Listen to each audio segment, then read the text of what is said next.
አብይ የብር ኖቶችን አዲስ አበባ ውስጥ ለማተም ስራ እየጨረሰ ነው። የሚገርም ነገር ነው። እሱ ላይ ነው ትንሽ አንዳንድ ነገሮችን የምናወራው። እንግዲህ ለዚህ የተመረጠ አንድ ማተሚያ ቤት አለ። የብር ኖቶችን ማተም የሚችል ተብሎ የተመረጠው አንድ ማተሚያ ቤት አለ። እሱም ያ ማተሚያ ቤትም በመከላከያ ስር ነው ያለ። የሚታቁት ነው። ብራና ማተሚያ ድርጅት ይባላል። ብራና ማተሚያ ድርጅት የመከላከያ ሰራዊት ማተሚያ ድርጅት ነው። ይህ ነገር ከድሮ ከደርግ ጀምሮም የመከላከያ ማተሚያ ነው። ለምን መከላከያ ብዙ ምስጢራዊ ዶክመንቶችን እዚህ ነው የሚያሳትመው። ስለዚህ ማተሚያው ብዙ ነገር አያትምም። የመከላከያን ብቻ በጣም ምስጢር የሆኑ ነገሮች ከደርግ ጀምሮ በኢህአዴግ ጊዜም አሁንም በአብይ ጊዜም ይሄ የመከላከያ ማተሚያ ነው። ብራና ማተሚያ ወሎ ሰፈር አካባቢ ነው የሚገኘው። እንግዲህ ይሄ በመከላከያ ስር ደግሞ በመከላከያ ኢንዶክትሪኔሽን ስር ነበር። ምንድነው እየሆነ ያለው አሁን? ይሄ ብራና ማተሚያ አፕግሬድ ተደርጎ ብር እንዲያትም ውሳኔ ተላልፏል። ብር እንዲያትም ኢትዮጵያ ውስጥ እና እንግዲህ ከዚህም በፊት የኢትዮጵያ ብር ዩኬ እና ጀርመን ውስጥ ነበር ሲታተም የነበረው በኢህአዴግ ጊዜ። አብይ ደግሞ ልክ አብይ ወደ ስልጣን እንደመጣ ብር አዲስ ኖቶችን አላመጣም። እሱ ሲንጋፖር ነው ያሳተመው። በጣም ኳሊቲው የወረደ ብር ነው። ባይዘው የአብይ ብር የብር ኖቶች የአብይ ብር ኖቶች ኳሊቲው የወረደ፣ ኢትዮጵያ ውስጥ እንደዚህ አይነት ኳሊቲ ያለው ብር የለም።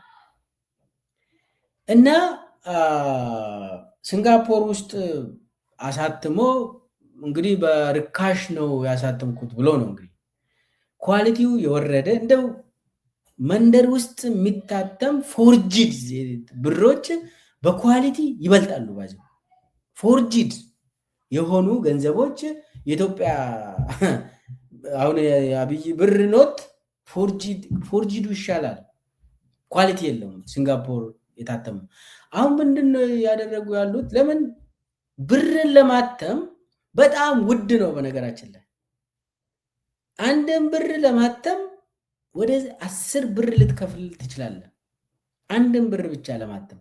ስለዚህ እና አብይ ምንድነው ያደረጉ ያሉት? ብርን እዚሁ ኢትዮጵያ ውስጥ ማተም መጀመር አለብን። እንግዲህ ኢትዮጵያ ራሷ ብር ማተም ቀላል አይደለም። ኢትዮጵያ ውስጥ ማተም ከጀመርክ ማንም ተራ መንገድ ላይ የሚታተም ይሆናል ማለት ነው። ስለዚህ አሁን እነሱ እያሰቡ ያሉት በዚህ ከሄድ ነው ኢኮኖሚውም እየወደቀ ስለሆነ ገንዘብ ውጭ ሀገር ደግሞ ለማሳተም አንችልም። ስለዚህ እዚሁ ፋብሪካ ማተሚያ የገንዘብ ማተሚያ እዚሁ ከፍተን እዚሁ ስንፈልግ ማተሙ ይቀላል በሚል ውሳኔ ላይ ደርሰው ወሎ ሰፈር የሚገኝ ብራና ማተሚያ ድርጅት የመከላከያ የሆነው እሱ ይሄንን ስራ እንዲወስድ ውሳኔ ተላልፎ ለዛም ደግሞ አፕግሬድ እንዲደረግ ለዛ ደረጃ እንዲሆን አፕግሬድ እንዲደረግ ውሳኔ ተላልፎ ስራ እየተሰራ ነው። መከላከያዎች አፕግሬድ እያደረጉ ነው። በትልቅ ኮምፒውተር ነው እንግዲህ ይሄ ቴክኖሎጂ ነው። ይሄ በጣም ዘመናዊ ቴክኖሎጂ ስለሆነ በስንት 100 ቢሊዮን ምናምን የሚጠጋ ሊሆን ይችላል። ከውስጥ ያገኘሁት ትልቅ ገንዘብ ነው። እንግዲህ የብር የሚያሳትም ማሽን እዚህ ኢትዮጵያ ውስጥ ማስገባት አፕግሬድ አድርገ ራስ ማተሚያ የብር ማተሚያ እንትን ማድረግ በጣም ይከብዳል። ለዛ ደግሞ ብራና ማተማ እንዲሰራ ተወስኗል። አሁን ምንድነው እየተደረገ ያለው? አሁንም በአቋራጭ ይሄንን ብራና ማተሚያው አፕግሬድ የሚያደርገው ማን ነው? መከላከያ ኦልሬዲ ጀምሮ ነበር። ነገር ግን ሙሉ በሙሉ በረከት ባኢሳ እንዲሰራ ተደርጓል። በረከት ባኢሳ እና ተሾሜ ገመቹ እንዲወስዱ ተደርጓል። ያው ተሾሜ አመራር ነው። በረከት እንዲወስድ 30% ወስዷል። በረከት ባኢሳ እንግዲህ ክፍያው 30% ኦልሬዲ ወስዷል። ይሄ 30%ቱ ደግሞ ምንድነው የተባለ? ኦልሬዲ መከላከያ ራሱ የሰራውን ጭምር ለበረከት እንዲሰጥ ተደርጓል።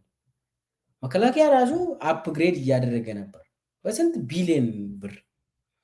ያ እንዳልተሰራ ተቆጥሮ ሙሉ በሙሉ 30% ልክ እንደሌለ ምንም ነገር እንዳልተሰራ ተደርጎ በረከት ተሰጥቶ በረከት የውጭ ሀገር ካምፓኒ እየፈለገ ነው።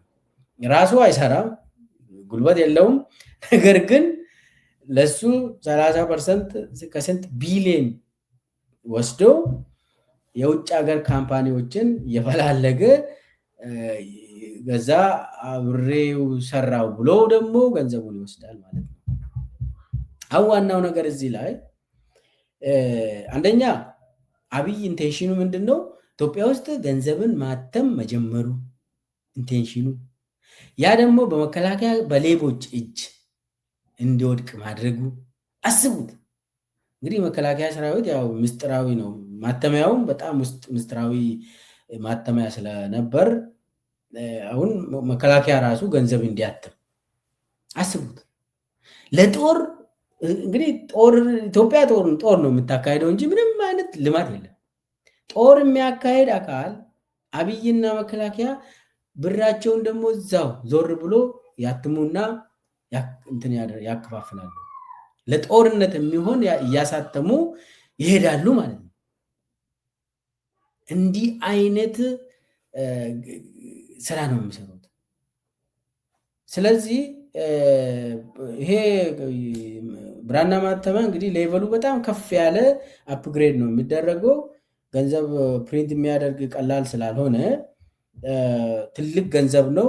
ያ ገንዘብ ደግሞ ቀጥታ ለበረከት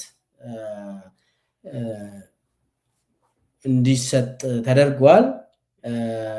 በረከት ባኢሳ እንደዚሁ እያጭበረበሩ ቢሊዮነሮች የሆኑ ባለጊዜዎች ናቸው እና የሚያሳዝን ሁኔታ ውስጥ ገብታለች ኢትዮጵያ። በዚህ አሁን ከጨረሱ ያ አፕግሬዱን ከጨረሱ ገንዘብን ማተም ይጀምራሉ ማለት ነው።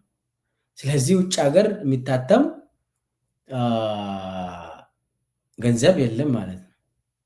አብይ በፈለገ ሰዓት ከእንቅልፉ ተነስቶ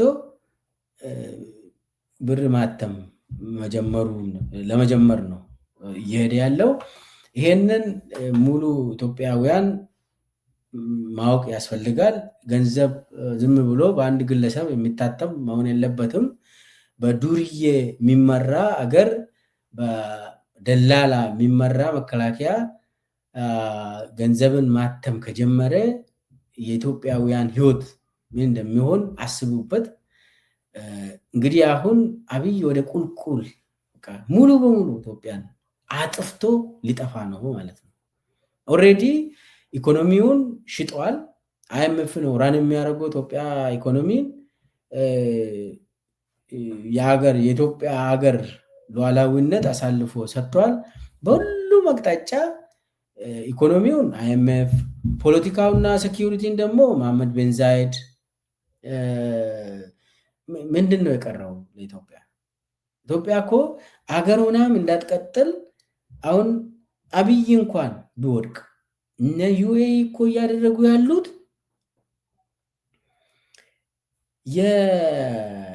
የክልል አመራሮችን ሁሉ ባንክ አካውንት ዱባይ ላይ የከፈቱላቸው እስከ ክልል ደረጃ። ይሄ ጀነራሎቹን ቀጥታ ነው የሚያዙት። ባይዘው ዩኤዎች የኢትዮጵያ ጀነራሎችን ከላይ ያሉ ጀነራሎችን ቀጥታ ትዕዛዝ ይሰጣሉ። ይልማ በመርዳሳ በቀጥታ ብርሃኑ ጁላ ምናምን ጌታቸው ጉዲና የምትሉት በቀጥታ ነው የሚያገኙት። ከዛ አልፎ ክልል ደረጃ ራሱ ወንጪ ላይ የተኙ ዩኤኢ ደላላዎች የዞን አመራርን ሁሉ ታምናላችሁ? ይሄንን አሁን የኦሮሚያ ዞን አመራሮች ዱባይ ነው ቤታቸው ብላችሁ ታምኑኛላችሁ? የኦሮሚያ የዞን አመራሮች ዱባይ ነው የሚውሉት። ስሙ እንጂ የባሌ ዞን አመራር መሪ፣ የአርሲ ዞን አስተዳደር፣ የምዕራብ ሸዋ ዞን አስተዳደር ምንድን ነው የሚሰሩት ከዱባይ? ወንጪ አምቦ አካባቢ ነው የምትገኘው። ሌላ ዜጋ እዛ አይገባም። የዩኤኢ ሰዎችና የአብይ ጥቂት ሰዎች ናቸው እዛ ሲፈልጉ ሂዶ ምዝናኑት። ይሄ ሪዞርቶቹ የተባለው ለኢትዮጵያ አይደለም። ዩኤኢዎች ሴት ልጆችን ይዞ የሚመጡበት፣ እዚሁ ኢትዮጵያ ውስጥ ደግሞ በጣም የሚያሳዝን የተለመደ ነገር አለ። ሴቶችን ማቅረብ የሚባል አቅራቢ የሚባል እንትን አደራጅቶ አብይና አብይ ህፃናቶችን ልጆችን ቆንጆ ቆንጆ የሆኑ ልጆችን ፈላልጋችሁ ብለው ይህንን አውቃለሁ ያቀርባሉ። ይሄ ሪዞርቶቹ የተከፈቱት ሪዞርቶቹ ኢትዮጵያዊማ ዜጋ ያውን እኮ ደሃው ምን ይሰራል? እዛ አይሄድም። ባለሀብትም እዛ አይሄድም የአብይ ባለሀብት ካልሆነ በስተቀር። እና እነኚህ ሪዞርቶቹ የተከፈቱት ለማን ነው ብላችሁ ብትጠይቁ በጣም ዘግናኝ የሆኑ መረጃዎችን ታገኛላችሁ። እስቲ አዲስ አበባ ውስጥ ጠያይቁ። ሴት እህቶቻችን ላይ ምንድን ነው እየተካሄደ ያለው አዲስ አበባ ውስጥ ብላችሁ ጠይቁ። ዘግናኝ መረጃዎችን ታገኛላችሁ። አሁን ያለው መንግስት የአብይ መንግስት ማፊያ፣ የመጨረሻ ማፊያ መሆኑን ትረዳላችሁ። በጣም የሚያሳዝን ነገር ነው።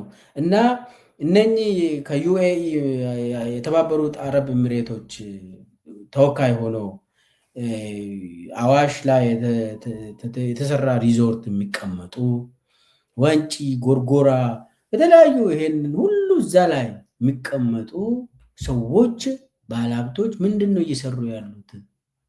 የአካባቢ አመራርን እዛ ጠርቶ ዱባይ ላይ አካውንት ከፍቶላቸው ዶላር እዛ ያስቀምጡለታል። እዚህ ደግሞ መሬት ይህንን መሬት ለእርሻ መሬት ስጡን ይላሉ። ከላይ ከአብይ ጀምሮ እስከ ዞን አመራር በማን እጅ ነው ኢትዮጵያ ያለችው ብላችሁ ጠይቁ። ኢትዮጵያ ዛሬ የዩኤኢ ግዛት ነች። ይህንን ማወቅ የግድ ነው። ዩኤኢዎች እስከ ታች እስከ ዞን ድረስ ያዛሉ። ይህንን የግድ ነው ማወቅ፣ በጣም አስፈላጊ ነው ነገር። ስለዚህ አጠቃላይ የአብይ መዋቅር የደላላ የማፊያ የሌባ ቡድን መሆኑ አብይ እንኳን እምቢ የሚል ከሆነ ሌላ የአካባቢው መሪዎችን ይዟል እነሱ። ይህ ምንድን ነው የሚያሳየው? ኢትዮጵያ ውስጥ ጦርነቱ ቀጣይነት እንዲኖረው ለማድረግ ያንን ለማስቻል መሰረት እየጣሉ ነው እነ ዩኤኢ። ኢትዮጵያን ማፍረስ ማለት ይሄ ነው። በተጨባጭ ኢትዮጵያን ማፍረስ ማለት ይሄ ነው። አብይውን ብቻውን አምባገነን ሆኖ የሚመስላችሁ ተውስ። አብይ የራሱ የሆነ አካሄድም የለውም፣ የራሱ የሆነ ፖሊሲ የለውም። እሱ አስፈጻሚ ነው፣ የሌላ ሀገር አስፈጻሚ ነው። እና ሙሉ በሙሉ አሁን የሚዘርፉት አብይ አሁን ወርቅ ምናምን ዘርፎ እንዳለ ሙሉ የኢትዮጵያ ወርቅ ብሔራዊ ባንክ የሚቀመጥ ይመስላችኋል? አይደለም። የኢትዮጵያ ወርቅ አቡዳቢ ነው የሚቀመጠው፣ የአብይ ወርቅ ነው። ሁሉም ሰው ሰብሰብ አድርጎ ወርቅ አውጥቶ ለብሔራዊ ባንክ እንደው ለሪዘርቭ፣ ድሮ እኮ በኢህአዴግ ጊዜ ሪዘርቭ ተብሎ ብሔራዊ ባንክ ነው የሚቀመጠው ገንዘብ ወርቅ። አሁን የኢትዮጵያ ብሔራዊ ባንክ አቡዳቢ ነው ያለ፣ እዛ ነው የሚከማቸው። እንደ አገር የተዋረድንበት ዘመን፣ እንደ አገር ሉዓላዊነት ያጣችው እንደ ኢትዮጵያ በአሁኑ ሰዓት እንደዚህ ሆነ አታውቅም ለማለት ነው። እንደዚህ ሆነን አናውቅም። እና ሰው ይሰርቃል።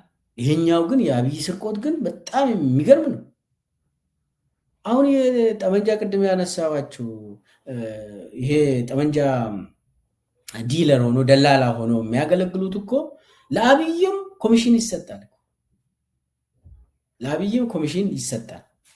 ስለዚህ አጠቃላይ የአብይ ጉዳይ በጣም በጣም የሚያሳዝን በመሆኑ ሁሉም ኢትዮጵያውያን ከምንም ሳንለያይ አብይን የመሸኘት ጊዜው አሁን ነው። እሱም በራሱም እየሄደ ነው። ብዙም መሰረት የለውም፣ እየወደቀ ነው። ነገር ግን ኢትዮጵያውያን ሙሉ በሙሉ ነቅተን ለመብቶቻችን መቆም፣ ለአንድነታችን መቆም ያስፈልጋል።